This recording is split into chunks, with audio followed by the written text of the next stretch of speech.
Hello friends, rankers पाठशाला YouTube channel पर आप सभी का हार्दिक स्वागत है। सामान्य अध्ययन पीवाईक्यू सीरीज़ के अंतर्गत आज एक नए विषय के हम लोग प्रश्नों को देखेंगे जो जीव विज्ञान से संबंधित होगा। इसके अंतर्गत हम लोग जीव विज्ञान के उन सभी प्रश्नों को देखेंगे जो लोक सेवा आयोग उत्तर प्रदेश विभिन्न परीक्षाओं में पूछा है। इसके पहले के वीडियो में हम लोग ने भारतीय इतिहास, भारतीय राज्य व्यवस्था, भूगोल जिसमें भारतीय भूगोल और विश्व भूगोल, उसके बाद जो है हमने विज्ञान खंड के अंतर्गत रसायन विज्ञान और भौतिक विज्ञान के प्रश्नों को हल करा दिया है। अगर इन सभी वीडियोस को आप नहीं देखे हैं तो इस वीडियो के प्लेलिस्ट में जाकर आप उन सभी वीडियोस को देख सकते हैं। इसका लिंक मैं इस वीडियो के डिस्क्रिप्शन में डाल दूंगा, वहां से आप इन सभी वीडियोस को सर्च कर देख सकते हैं। तो आइए स्टार्ट करते हैं जीव विज्ञान के प्रश्नों को। जीव विज्ञान के अंतर्गत जो पहला खंड है वह वर्गीकी का है, अर्थात क्लासिफिकेशन। इससे संबंधित प्रश्नों को हम लोग देखेंगे। तो इसके अंतर्गत जो पहला प्रश्न पूछा गया है वह है, निम्नलिखित में कौन एक वास्तविक मीन मछली अर्थात मीन नहीं है। तो जो ऑप्शन में दिया गया है rat fish, cat fish, dog fish और जेली फिश। अब इन सभी नामों के पीछे फिश भले ही लगा हुआ है, लेकिन ये वास्तविक जो है मछलियाँ नहीं हैं। इसमें जो है कोई एक वास्तविक मछली नहीं है, और वह कौन सी है? Jelly fish. जेली फिश ये वास्तविक मछली नहीं है। बाकी अन्य जो है रैट फिश, कैट फिश और डॉग फिश, ये सभी वास्तविक मछलियाँ हैं। दिए गए विकल्पों में जेली फिश वास्तविक मछली नहीं है। इसके अतिरिक्त starfish, silverfish, cuttlefish, hake fish, devilfish, crayfish आदि भी वास्तविक मछलियाँ नहीं हैं। जबकि rat fish, cat fish, dog fish, goldfish आदि सभी जो हैं ये वास्तविक मछलियाँ हैं। अगला प्रश्न है, निम्नलिखित में से वास्तविक मीन कौन सी है। जो चार विकल्प दिए गए हैं उसमें फ्लाइंग फिश जो है ये एक वास्तविक मछली है। Flying fish, cat fish, paddlefish, goldfish आदि जो है वास्तविक मछलियां हैं। जबकि crayfish, cuttlefish, silverfish और जेली फिश ये असत्य मछलियां हैं। अगला प्रश्न है, निम्नलिखित में से कौन सा पक्षी 300 किलोमीटर प्रति घंटे की रफ्तार से हवा में गोता लगा सकता है। तो पेरेग्रीन फाल्कन जो है यह 300 किलोमीटर प्रति घंटे की रफ्तार से हवा में गोता लगा सकता है। तो सही ऑप्शन क्या होगा? Option D. अगला प्रश्न है, मेंढक के कायांतरण अर्थात मेटामॉर्फोसिस में क्या होता है। आंत छोटी हो जाती है। मेढक के जो मेटामॉर्फोसिस होता है मेढक का, उसमें मेढक की आंतें जो हैं छोटी हो जाती हैं। अधिकतर टैडपोल मुख्यतः शाकाहारी होते हैं तथा वे मुख्यतः शैवाल एवं जलीय पौधों का भक्षण करते हैं, परंतु जब टैडपोल विकसित होकर वयस्क मेढक बन जाते हैं तो उनकी आंतें छोटी हो जाती हैं, जो मांसाहार भोजन के पाचन में सहायक होती हैं। मेढक में कायांतरण थायरॉक्सिन हार्मोन के कारण होता है। अगला प्रश्न है, सबसे बड़ा अकशेरुकी अर्थात इनवर्टेब्रेट कौन सा है। जो विकल्प है उसके अनुसार स्क्विड जो है वो सबसे बड़ा इनवर्टिब्रेट है। कोलोसल स्क्विड संघ मोलस्क के अंतर्गत सिफेलोपोडा का जंतु है तथा समुद्र में पाया जाता है। यह सबसे बड़ा अकशेरुकी अर्थात इनवर्टिब्रेट है। यह अधिकतम 12 से 14 मीटर तक लंबा हो सकता है। अगला प्रश्न है, निम्नलिखित में से किस जीव का रक्त सफ़ेद होता है। तो तिलचट्टा का रक्त जो है सफ़ेद होता है। ऑक्सीजन हेतु हीमोग्लोबिन का प्रयोग न करने के कारण तिलचट्टे के खून का रंग लाल नहीं बल्कि रंगहीन होता है। कॉकरोच के रक्त द्वारा ऑक्सीजन का परिवहन नहीं किया जाता और इसका रंग भी लाल नहीं होता क्योंकि इसमें हीमोग्लोबिन उपस्थित नहीं होता। कॉकरोच के शरीर के प्रत्येक खंड में स्थित ट्यूब की एक प्रणाली के माध्यम से कोशिकाओं तक सीधे ऑक्सीजन पहुंचती है। इनका रक्त रंगहीन या सफ़ेद रंग का होता है। अगला प्रश्न है, निम्नांकित में कौन सा कीट नहीं है। इसमें जो विकल्प दिए गए हैं खटमल, मकड़ी, घरेलू मक्खी और मच्छर। तो इसमें मकड़ी जो है यह कीट नहीं है, जबकि खटमल, घरेलू मक्खी और मच्छर ये सभी कीट हैं। मकड़ी अर्थात स्पाइडर वर्ग एरेक्निडा तथा गण एरेक्नी का एक जंतु है जो कि उदर पश्च भाग में स्थित ग्रंथियों अर्थात ग्लैंड्स के स्राव से जाला बनाती हैं। ये सभी मकड़ियाँ परभक्षी अर्थात प्रीडेटर्स होती हैं। अन्य विकल्प में जंतु कीट अर्थात क्लास इंसेक्टा के अंतर्गत आते हैं। इसमें 3 जोड़ी अर्थात 6 पाद लेग्स पाए जाते हैं जो सभी कीटों का विशिष्ट गुण है। मकड़ी कीट वर्ग के अंतर्गत नहीं आती क्योंकि इसमें 8 पद पाए जाते हैं। मकड़ियों में जो कीट होते हैं, कीट किसके अंतर्गत आते हैं? इंसेक्ट्स के अंतर्गत आते हैं। और इंसेक्ट्स की विशेषता होती है कि इनके 6 पैर होते हैं, जबकि अगर मकड़ियों में देखें तो मकड़ियों में 8 पैर होते हैं, इसलिए यह कीट वर्ग में नहीं आता है। अगला प्रश्न है, मकड़ियों द्वारा उत्पादित रेशम कहलाता है। तो मकड़ियों द्वारा जो रेशम का उत्पादन किया जाता है उसको गोसामर रेशम के नाम से जानते हैं। रेशम प्रोटीन निर्मित फाइबर है। मुख्यतः मकड़ियाँ इसका उत्पादन करती हैं। मकड़ियों द्वारा उत्पादित रेशम को गोसामर रेशम कहा जाता है। रेशम के अन्य प्रकार मलबरी रेशम, टसर रेशम, इरी रेशम, मूंगा रेशम आदि हैं। अगला टॉपिक है आनुवंशिकता। आनुवंशिकता से अर्थात जेनेटिक्स से जितने प्रश्न पूछे गए हैं उन प्रश्नों को हम लोग देखेंगे। तो इसके अंतर्गत पहला प्रश्न है, हमारे शरीर में आनुवंशिकता की इकाई को कहा जाता है। तो हमारे शरीर में आनुवंशिकता की इकाई को जीन के नाम से जाना जाता है। ग्रेगर जॉन मेंडल को आनुवंशिकता का पिता कहा जाता है। क्रोमोसोम पर स्थित डीएनए की सबसे बनी ऐसी अति सूक्ष्म संरचनाएं जो आनुवंशिक लक्षणों का धारण एवं उनका एक पीढ़ी से दूसरी पीढ़ी में स्थानांतरण करती हैं, जीन कहलाती हैं। जीन जीवों के शरीर में आनुवंशिकता की मूलभूत इकाई होती है। अगला प्रश्न है, जीन के भीतर आधार अनुक्रम में परिवर्तन कहलाता है। तो जीन के भीतर जो आधार अनुक्रम में परिवर्तन होता है उसको उत्परिवर्तन अर्थात म्यूटेशन के नाम से जानते हैं। जीन के भीतर आधार अनुक्रम में होने वाले परिवर्तन को उत्परिवर्तन अर्थात म्यूटेशन कहते हैं। उद विकास के लिए आनुवंशिक परिवर्तन स्थापित करने में उत्परिवर्तन का काफ़ी महत्व होता है। अगला प्रश्न है, जीनोम चित्रण अर्थात जीनोम मैपिंग का इनसे संबंध है। तो जीनोम मैपिंग का किससे संबंध है? जीन्स का चित्रण से। जीनोम चित्रण अर्थात जीनोम मैपिंग का संबंध जीन्स के चित्रण से है। किसी भी जीव के डीएनए में विद्यमान समस्त जीनों का अनुक्रम जीनोम कहलाता है।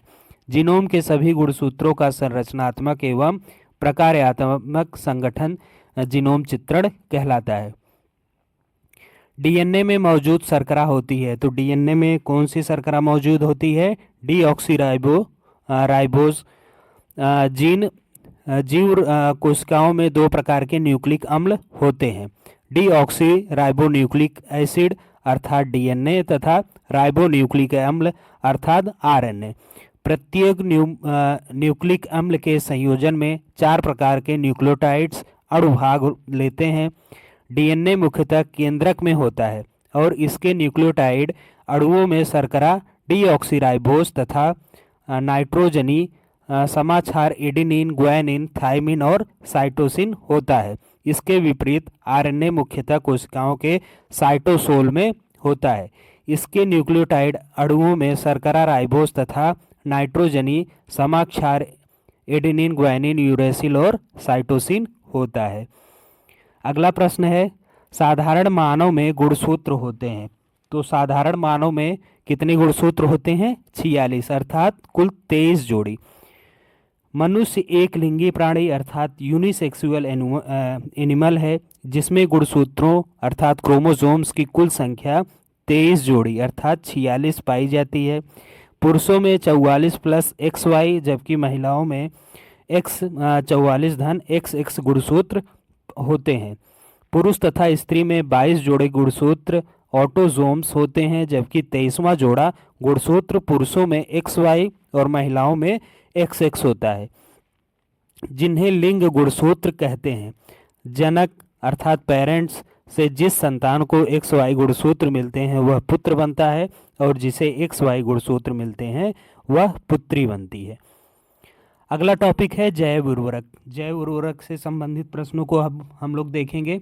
तो इसके अंतर्गत जो पहला प्रश्न है, निम्नलिखित कथनों में से कौन सा सही नहीं है। जो 4 कथन दिए गए हैं उसमें पौधे स्टार्च के रूप में भोजन का संचय करते हैं, आलू का खाद्य योग्य भाग स्कंद कंद होता है, गन्ने के पौधे में शर्करा का संचयन तने में होता है, सभी पौधे नाइट्रोजन का उद्ग्रहण सीधे वायुमंडल से कर सकते हैं। तो इसमें जो डी विकल्प है ये सही नहीं है, अन्य तीनों विकल्प सही हैं और डी सही नहीं है। दिए गए सभी कथनों में से विकल्प डी कथन सही नहीं है, क्योंकि सभी पौधे नाइट्रोजन का उद्ग्रहण सीधे वायुमंडल से नहीं कर सकते। ऐसा इसलिए है क्योंकि नाइट्रोजन स्वयं अपरिवर्तनीय है और प्रोटीन बनाने के लिए हरे पौधे द्वारा इसका उपयोग सीधे नहीं किया जा सकता। प्रकृति या वातावरण में उपस्थित नाइट्रोजन वर्षा जल के साथ मिट्टी में प्रवेश करती है। मिट्टी में उपस्थित नाइट्रीफाइंग बैक्टीरिया द्वारा अमोनियम रूपी नाइट्रोजन को नाइट्रेट में परिवर्तन किया जाता है। इस प्रकार पौधे सामान्यतः अमोनियम व नाइट्रेट के रूप में नाइट्रोजन का उद्ग्रहण करते हैं। अगला प्रश्न है, निम्नलिखित में से कौन सी फसल लवण सहिष्णु है। और ये प्रश्न जो है यूपीपीसीएस जो जीआईसी का एग्ज़ाम 2020 में हुआ उसमें पूछा गया है। तो दिए गए विकल्पों में खरबूजा लवण सहिष्णु फसल है। लवणी क्षेत्रों में आसानी से उगाई जा सकने वाली फसलों को लवण सहिष्णु कहते हैं। खरबूजा, जौ, सरसों, कपास जैसी फसलें उच्च लवण सहिष्णु फसलें हैं। गेहूँ, जई, धान, बाजरा, ज्वार, मक्का मध्यम लवण सहिष्णु फसलें हैं। दलहनी फसलें सबसे कम लवण सहिष्णु होती हैं। अगला प्रश्न है, निम्नलिखित में से कौन सा एक सुमेलित नहीं है। एक तरफ दिया हुआ है ऑक्सीजन प्रकाशपोषी जीव, दूसरी तरफ उच्च पौधे एवं सूक्ष्म जीव। और बी विकल्प में प्रकाश संश्लेषण, एक तरफ प्रकाश संश्लेषण जीव एक तरफ दिया गया है और दूसरी तरफ केवल प्रकाश में ही श्वसन करते हैं। तीसरे विकल्प में नाइट्रोजन गैस एक तरफ दिया हुआ है और दूसरी तरफ नाइट्रोजन का अस्थिर रूप। और चौथा विकल्प में एनोमॉक्स एक तरफ दिया है जबकि दूसरी तरफ नाइट्रेट का गैसी नाइट्रोजन में रूपांतरण दिया गया है। अगर देखें तो ए और डी विकल्प जो हैं इसमें सही सुमेलित हैं और बी और सी सही सुमेलित नहीं है। आप इस प्रश्न की व्याख्या को मैं यहाँ स्क्रीन पर लगा दे रहा हूँ, आप इसको एक बार पढ़ जरूर लीजिएगा।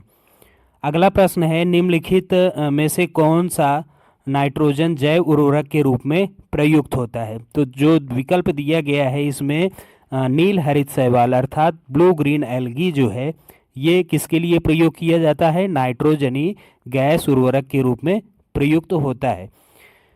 नील हरित शैवाल को साइनोबैक्टीरिया भी कहा जाता है। यह नाइट्रोजनी जैव उर्वरक के रूप में प्रयुक्त होता है। अगला प्रश्न है, निम्नलिखित में से कौन सा फॉस्फेटिक जैव उर्वरक है। जो 4 विकल्प दिए गए हैं उसमें राइजोबियम, नील हरित शैवाल, एजोला, वैस्कुलर अर्बस्कुलर माइकोराइजा। तो वैस्कुलर अर्बस्कुलर माइकोराइजा को फॉस्फेटिक जैव उर्वरक के रूप में जानते हैं। राइजोबियम, नील हरित शैवाल तथा एजोला को सभी नाइट्रोजन स्थिरीकरण करते हैं जबकि वैस्कुलर अर्बस्कुलर माइकोराइजा फास्फोरस का स्थिरीकरण करता है। अगला प्रश्न है, निम्नलिखित में से कौन सा एक नाइट्रोजन स्थिरीकरण करने वाला जीव नहीं है।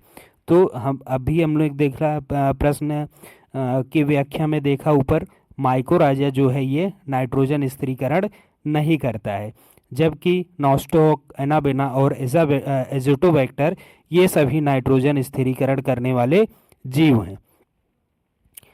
राइजोबियम, एजोला, नील हरित शैवाल, नॉस्टॉक, एनाबेना, एजोटोबैक्टर आदि नाइट्रोजन स्थिरीकरण करने वाले जीव हैं जबकि माइकोराइजा नाइट्रोजन स्थिरीकरण नहीं करता है।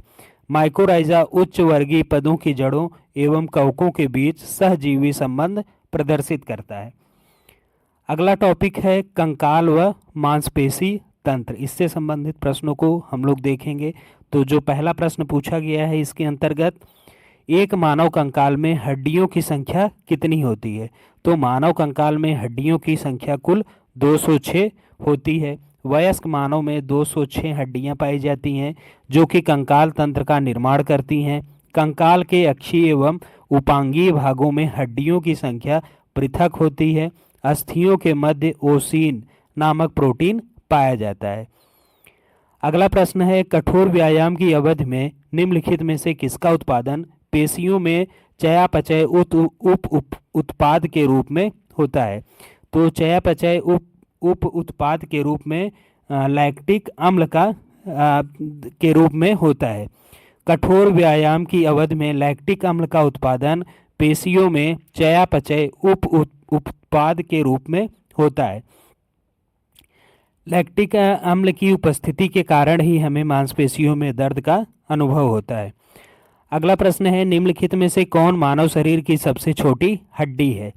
तो जो 4 विकल्प दिए गए हैं उसमें वोमर, स्टिपीज, मैलियस और इंकस है। तो इनके अंतर्गत स्टिपीज जो है मानव शरीर की सबसे छोटी हड्डी होती है। मानव शरीर की सबसे छोटी हड्डी स्टिपीज है जो मनुष्य के कान में पाई जाती है, जबकि मानव शरीर की सबसे बड़ी हड्डी फीमर है जो जांघ में पाई जाती है। अगला प्रश्न है, निम्नलिखित में से कौन सा लवण मानव हड्डियों में सर्वाधिक मात्रा में पाया जाता है? तो मानव हड्डियों में जो सर्वाधिक मात्रा में जो लवण पाया जाता है वह कैल्शियम फॉस्फेट है। कैल्शियम फॉस्फेट लवण मानव हड्डियों में सर्वाधिक मात्रा में पाया जाता है। इनकी कमी से अस्थि और दंत संबंधी बीमारियां हो जाती हैं। अगला प्रश्न है, वह जोड़ जहां गर्दन से सिर मिलती है उसको कहा जाता है पाइवोटल जोड़। पिवोटल जोड़ में एक हड्डी का गोल सिरा दूसरी हड्डी द्वारा बने रिंग में फिट होता है। यह संरचना घूर्णन गति को सक्षम बनाती है क्योंकि गोलाकार हड्डी स्वयं अपने अक्ष के चारों ओर घूमती है। पिवोटल जोड़ का एक उदाहरण गर्दन की पहली और दूसरी कशेरुकाओं का जोड़ है जो सिर को आगे एवं पीछे करने में सक्षम बनाता है। अगला प्रश्न है, मनुष्य के शरीर में पैर की हड्डी है। तो मनुष्य के शरीर में पैर की हड्डी खोखली होती है। मनुष्य के शरीर में पैर की हड्डी खोखली होती है। मनुष्य की टांग ऊपर से नीचे की ओर क्रमशः जांघ, जंघा या पाया अर्थात रस और स्नैक तथा पैर में बटी होती है। जांघ में सिर्फ एक हड्डी फीमर होती है जो कि सबसे लंबी तथा सबसे भारी हड्डी होती है। जंघा में टिबिया तथा फिबुला नामक 2 हड्डियां होती हैं, जबकि पैर में 3 भाग गुल्फ अर्थात टार्सस, तलुआ अर्थात सोल तथा पदांगुलियां अर्थात टोज पाई जाती हैं। अगला प्रश्न है, प्रत्यस्थ अर्थात इलास्टिक ऊतक जो हड्डियों को एक साथ पकड़े रहते हैं उन्हें कहते हैं। तो जो इलास्टिसिटी होती है टिश्यू में और जो हड्डियों को पकड़े रहते हैं उसको स्नायु अर्थात लिगामेंट के नाम से जाना जाता है। लिगामेंट या स्नायु वह प्रत्यस्थ ऊतक है जो हड्डियों को एक साथ पकड़े रहता है। लिगामेंट हड्डियों को अन्य हड्डियों के साथ संबद्ध कर जोड़ का निर्माण करता है। अगला प्रश्न है, अस्थि एवं दंत निर्माण हेतु निम्नलिखित में किनकी आवश्यकता होती है? तो अस्थि एवं दंत निर्माण हेतु कैल्शियम और फास्फोरस की आवश्यकता होती है। कैल्शियम और फास्फोरस अस्थि एवं दंत निर्माण में सहायक हैं। इनकी कमी से अस्थि एवं दंत संबंधी बीमारियां हो जाती हैं। 9वां प्रश्न है, निम्नलिखित में से कौन सा पौष्टिक तत्व अस्थि एवं दांतों के निर्माण एवं मजबूती के लिए आवश्यक नहीं है? जो 4 विकल्प दिए गए हैं उसमें आयोडीन अस्थि व दांतों के निर्माण व मजबूती के लिए आवश्यक नहीं है। कैल्शियम, फास्फोरस और फ्लोरीन जो है अस्थि एवं दंत निर्माण में सहायक होते हैं। इनकी कमी से अस्थि एवं दंत संबंधी बीमारियां हो जाती हैं, जबकि आयोडीन थायराइड ग्रंथ के नियंत्रण में उपयोगी होता है। 10वां प्रश्न है, मानव शरीर में सबसे मजबूत मांसपेशियां कहाँ होती हैं? तो अभी हम लोग ने ऊपर के प्रश्न में व्याख्या में देखा तो मानव शरीर की सबसे मजबूत मांसपेशियां जबड़े में होती हैं। किसी भारी वस्तु को उठाने की क्षमता के संदर्भ में जबड़े की मांसपेशियां सबसे मजबूत समझी जाती हैं। वर्ष 1992 में एक ऐसा ही रिकॉर्ड गिनीज बुक में दर्ज हुआ। जबड़े की मांसपेशियों द्वारा 975 पाउंड वजन 2 सेकंड तक उठाने का रिकॉर्ड गिनीज बुक में दर्ज है। अगला टॉपिक है पाचन तंत्र। पाचन तंत्र से संबंधित जो पहला प्रश्न पूछा गया है वह है, पित्ताशय में उपस्थित पत्थर अर्थात पथरी निम्नलिखित में से किसका पाचन प्रभावित करते हैं। अगर पित्ताशय में पथरी है तो वह किसके पाचन को प्रभावित करता है, वसा के पाचन को। पित्ताशय यकृत से उत्पन्न पित्त का भंडारण करता है। पित्ताशय के अंदर पित्त अवयवों के संघनन से बना हुआ रवाकृत जमाव ही पित्त की पथरी कहलाता है। पित्त की पथरी वसा युक्त भोजन के पाचन में समस्या उत्पन्न कर सकता है। अगला प्रश्न है, जीभ के निम्नलिखित भाग द्वारा मीठे स्वाद का पता लगाया जाता है। तो जीभ के अग्रभाग द्वारा मीठे स्वाद का पता लगाया जाता है। जीभ के अग्रभाग द्वारा मीठे स्वाद का पता, जीभ के पश्च भाग अर्थात पीछे के भाग से कड़वे स्वाद का, और किनारे के से जो है जीभ के किनारे भागों से खट्टे स्वाद का पता चलता है। इन सारे स्वाद का पता स्वाद कलिकाओं द्वारा होता है जो जीभ के ऊपर पाई जाती है। अगला प्रश्न है, निम्नलिखित युग्मों में से कौन सा एक सही सुमेलित नहीं है। एक तरफ दिया है हार्मोन, एंजाइम, एंटीऑक्सीडेंट और ऊर्जा, दूसरी तरफ मूड, उपापचय, पाचन और वसा। तो इसमें एंटीऑक्सीडेंट जो है ये पाचन ये सही सुमेलित नहीं है, जबकि अन्य तीन सही सुमेलित हैं। हार्मोन मूड को निर्धारित करता है, एंजाइम उपापचय और ऊर्जा जो है वसा के लिए ऊर्जा कहाँ से मिलती है, वसा के सेवन से। तो एंटीऑक्सीडेंट का पाचन में प्रत्यक्ष रूप से कोई संबंध नहीं है, बल्कि ये शरीर में पाचन व अन्य क्रियाओं में ऑक्सीकरण के फलस्वरूप उत्पन्न मुक्त मूलक अर्थात फ्री रेडिकल्स के प्रभाव को नष्ट करने में सहायक होते हैं। प्रश्नगत अन्य विकल्प सही सुमेलित हैं। अगला प्रश्न है, मानव शरीर में पाचन का अधिकांश भाग किस भाग में संपन्न होता है। तो मानव शरीर में पाचन का अधिकांश भाग छोटी आंत में संपन्न होता है। मानव शरीर में पाचन अर्थात डाइजेशन का अधिकांश भाग छोटी आंत अर्थात स्मॉल इंटेस्टाइन में संपन्न होता है। इसके अलावा पचे हुए पदार्थ का अवशोषण मुख्यतः छोटी आंत में होता है। हालांकि भोजन का पाचन मनुष्य में मुंह से प्रारंभ होकर बड़ी आंत तक चलता रहता है। अगला प्रश्न है, मानव शरीर में प्रोटीन का पाचन निम्नलिखित में से किस अंग में प्रारंभ होता है। तो मानव शरीर में प्रोटीन का पाचन ये अमाशय से प्रारंभ होता है। मानव शरीर में प्रोटीन का पाचन अमाशय में प्रारंभ होता है। हालांकि पाचन का अधिकांश भाग छोटी आंत में संपन्न होता है तथा पचे हुए पदार्थों का अवशोषण अर्थात एब्जॉर्प्शन भी मुख्यतः छोटी आंत अर्थात स्मॉल इंटेस्टाइन में होता है। अगला प्रश्न है, शरीर में अतिरिक्त ग्लूकोज ग्लाइकोजन में परिवर्तित होकर भंडारित होता है। तो कहाँ, यकृत में अर्थात लीवर में भंडारित होता है। कौन ग्लूकोज जब अधिक मात्रा में हो जाता है तो ये ग्लाइकोजन के रूप में लीवर में भंडारित होता है। मानव शरीर की सबसे बड़ी ग्रंथि यकृत है, जिसका प्रमुख कार्य रक्त में उपस्थित अतिरिक्त ग्लूकोज को ग्लाइकोजन के रूप में परिवर्तित करके संचित रखना है। आवश्यकता अनुसार यह ग्लूकोज में बदल कर शरीर को ऊर्जा प्रदान करता है। इस प्रकार यकृत अतिरिक्त शर्करा एवं ऊर्जा में सामंजस्य बनाए रखता है। अगला प्रश्न है, 10 दिनों से अधिक दिनों तक उपवास करने पर लीवर पर क्या प्रभाव पड़ता है। अगर कोई व्यक्ति 10 दिनों तक अधिक उपवास करता है तो उसके लीवर पर जो है जो प्रभाव पड़ेगा उसमें लीवर में ग्लूकोज स्तर कम हो जाएगा। 10 दिनों से अधिक अगर कोई व्यक्ति उपवास करता है तो उस स्थिति में लीवर में ग्लूकोज का स्तर कम होने लगता है। अगला प्रश्न है, निम्नलिखित में से कौन सा एंजाइम प्रोटीनों को अमीनो अम्ल में विघटित करता है। जो 4 विकल्प दिया गया है इसमें पेप्सिन एंजाइम जो है प्रोटीनों को अमीनो अम्ल में विघटित करता है। प्रोटीनों का पाचन अमाशय में प्रारंभ होता है। अमाशय में पेप्सिन नामक एंजाइम प्रोटीनों को छोटे पॉलीपेप्टाइड और उनके घटक अमीनो अम्लों में विघटित करता है।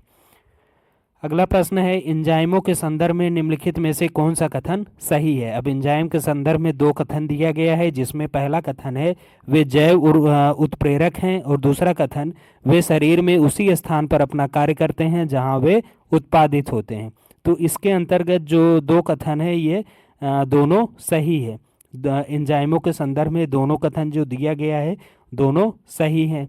एंजाइम जैव उत्प्रेरक होते हैं जो विशिष्ट जैव क्रियाओं को अति उच्च दर से संपन्न कराते हैं। एंजाइमों के बिना जैव प्रक्रियाएं अति मंद दर से संपन्न होती हैं। सामान्यतः एंजाइम उसी स्थान पर कार्य करते हैं जहां वे उत्पन्न होते हैं, जबकि हार्मोन्स अपने उद्गमन स्थान से अलग स्थान पर अपना कार्य संपादित करते हैं। अगला प्रश्न है, अगला जो टॉपिक है विटामिन और पोषण से संबंधित है। इसके प्रश्नों को अब हम लोग हल करेंगे। अगला टॉपिक विटामिन एवं पोषण से संबंधित है। इसके अंतर्गत जो पहला प्रश्न पूछा गया है, निम्नलिखित में से कौन सा विटामिन मानव शरीर में कैल्शियम तथा फास्फोरस उपापचय में प्रमुख भूमिका निभाता है। तो विटामिन डी जो है मानव शरीर में कैल्शियम तथा फास्फोरस उपापचय में प्रमुख भूमिका निभाता है। विटामिन डी मानव शरीर में कैल्शियम तथा फास्फोरस उपापचय में प्रमुख भूमिका निभाता है। विटामिन डी की कमी से बच्चों में रिकेट्स और वयस्कों में ऑस्टियोमैलेशिया नामक रोग होता है। दूसरा प्रश्न है, निम्नलिखित पर विचार कीजिए। इसके अंतर्गत नींबू, गाजर, संतरा और मूली का नाम दिया गया है। अब पूछा जा रहा है कि निम्न उपर्युक्त में से कौन विटामिन सी के समृद्ध स्रोत नहीं है।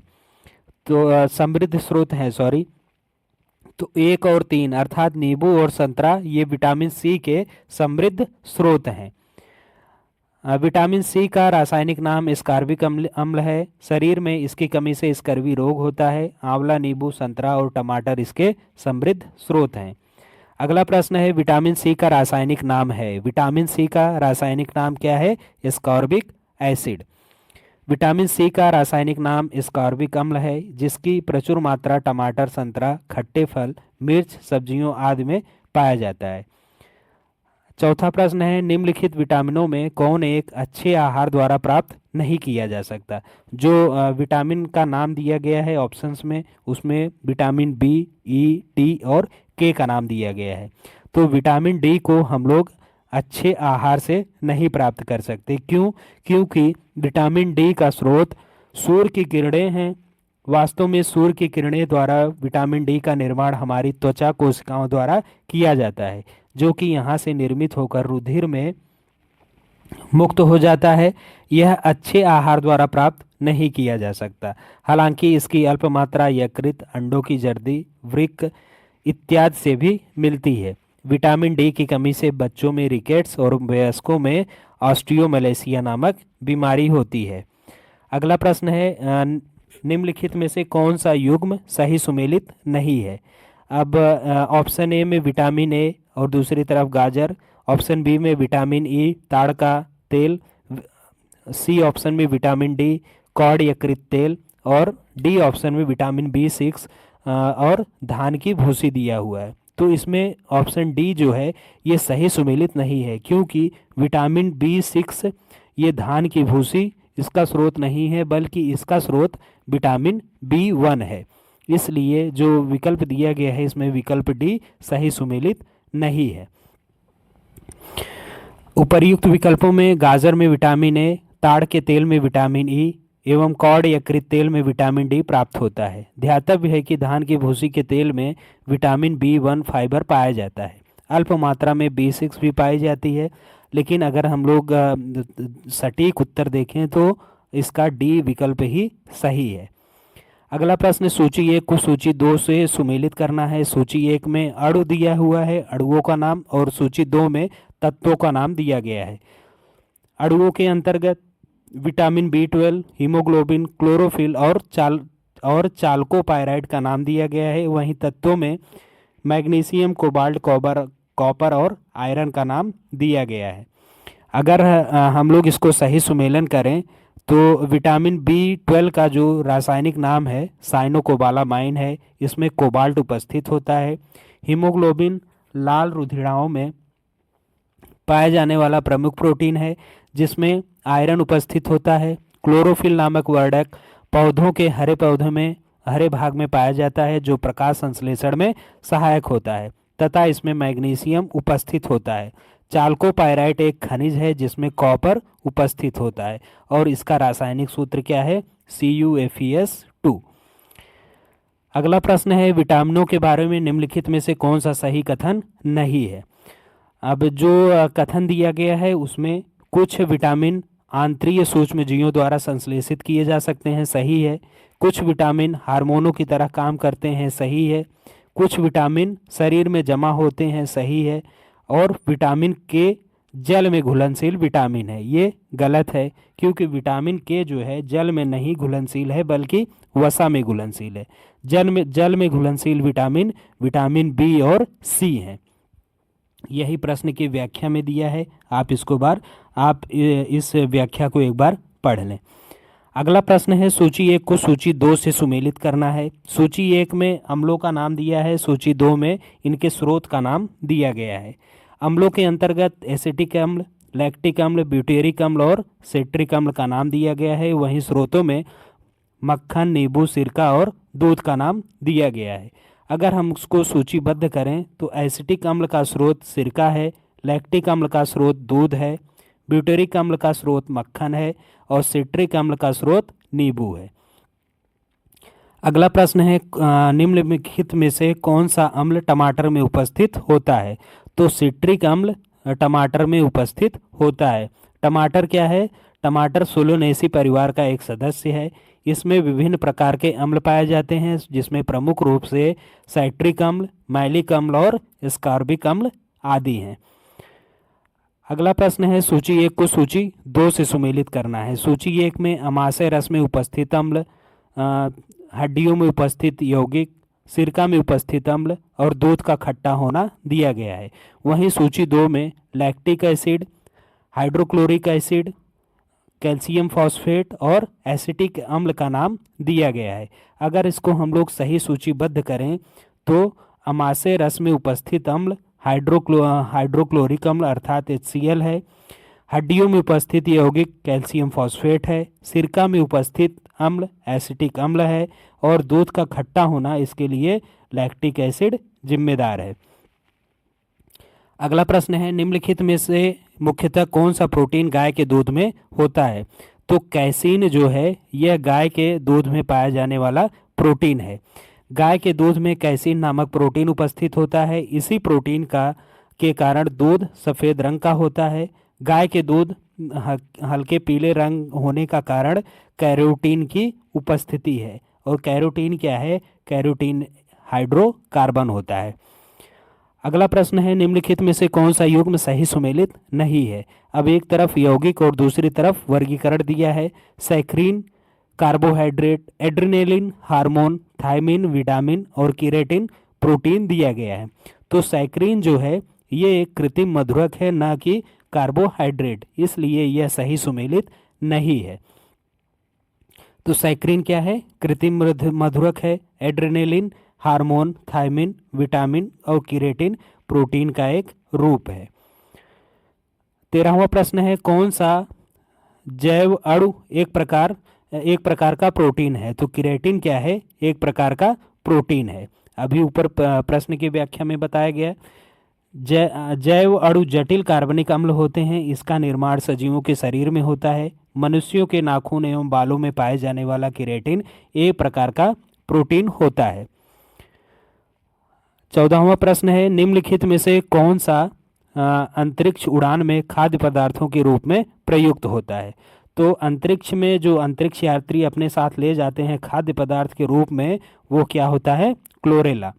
क्लोरेला को खाद्य पदार्थ के रूप में अंतरिक्ष यात्री प्रयोग में लाते हैं। अंतरिक्ष उड़ान में अंतरिक्ष यात्रियों द्वारा खाद्य पदार्थ के रूप में प्रायः क्लोरेला का उपयोग किया जाता है।